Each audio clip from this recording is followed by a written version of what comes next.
Paano po ba pipili ng tamang leaders sa darating na halalan?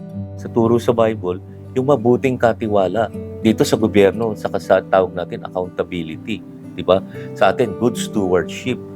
So kasi, pinipilit ko ang sarili ko na maging mabuting katiwala sa mga bagay na pinagkatiwala ng Diyos sa akin. Sa buhay ko, sa kalakasan ko, sa oras ko, sa resources ko.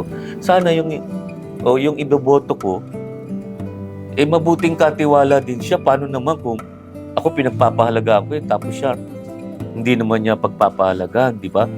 So, kaya tignan nyo nga kung talaga bang yung sarili niyang pamilya, pinagpapahalagaan niya pa sarili niyang buhay, di ba? Yung kanyang tinatawag namin to sa police, yung service reputation, pinagpapahalagaan niya ba yun? O sa Bible kasi nakalagay, a good name is to be chosen than great riches, no? Or, baliwala sa kanya yun.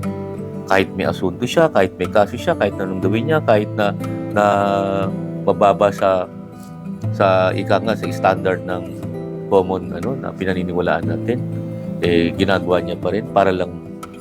So, hindi niya ire-represent yung interest ko. Mahalaga ang interest ko kasi boto ko yun. Pero yung interest ko, ulitin ko, nakaangkla yun kung sino ako.